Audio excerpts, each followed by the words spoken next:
again sa aking YouTube channel. Ayan, umuulan dito sa Qatar at galing tayo nagbabad sandali sa may dagat. Yan, dyan pumunta. At sakto dahil high tide, medyo mainit ang panahon pero yung temperature ng tubig ay saks lang. Ayan, tapos naabutan na tayo ng ulan. First ulan dito sa for the year 2024. So it means yan yung senyales na magtataglamig na. Ayan. So yan, dito natin muna itutok yung ating camera kasi may sasakyan dito sa ating right side. So nandito ito sa my West Bay area.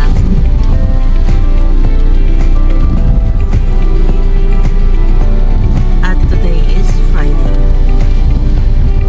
Time check muna tayo. It's 12:16 ng tanghali. Ayan, tayo ay pauwi na. Nandyan tayo mga bandang alas 10. So hindi natin namalayan ang oras na naka 2 hours na pala tayong nagbabad sa dagat. So okay na yun.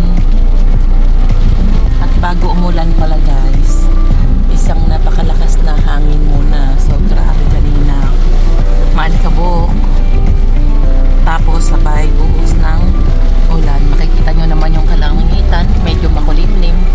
At sakto nung nando tayo sa may dagat na makulimlim, kaya hindi gaanong maaraw kahit tanghaling tapat na.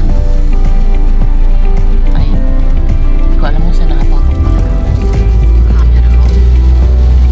So ayan, basa na rin lang tayo. So tayo ay magbabasa sa ulan, kaya lang ang ulan na to ay may kasamang alikabok. So hindi siya kailangan isara na natin. Dito na lang tayo mag-exercise. At mapapansin nyo bukas ng umaga, kaya pagka hindi naglinis yung mga may-ari ng sasakyan at ganyan na may ulan, tiyak lahat ng mga sasakyan ay madumi, maalikabok, kasi yan yung unang ulan dito sa Doha, Qatar ngayong 2024. So talaga namang may kasamang alikabok yan. So good luck sa mga may-ari ng sasakyan at blessing naman sa mga naglilinis ng mga sasakyan kasi marami silang kita riyan. Maraming mga magpapalinis ng sasakyan. Ayan. So magtataglamig na. It's October 11. Mag-winter na lang sa Qatar.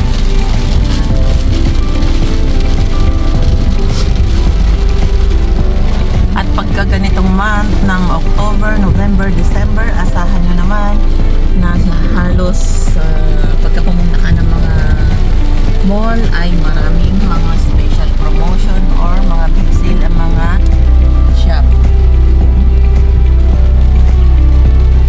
Dahil pagka ganito ay maraming mga pabakasyon. Ito yung pinaka-season na maraming magbabakasyon kung saan-saan sa kanilang bansa, syempre para sa mga holiday season.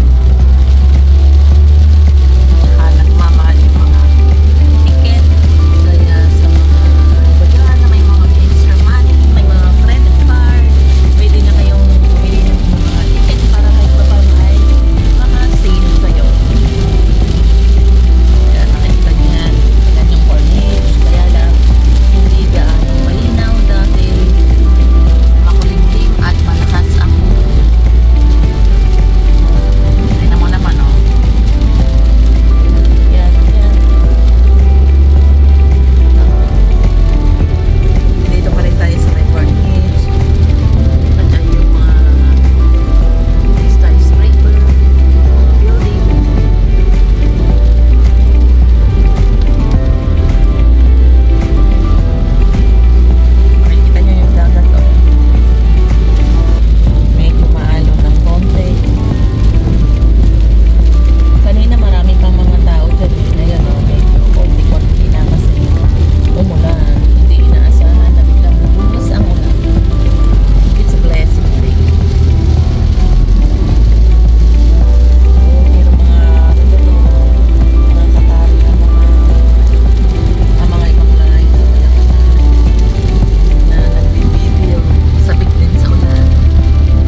wala rin mga nakakalat na kahit na anumang dahon or parang diba, wala man lang anumang plastic. Yan, guys. May disiplina. At saka syempre may nag-maintain din ng kalinisan, may naglilinis din ng kalsada, may machine na nagpa-brush niya.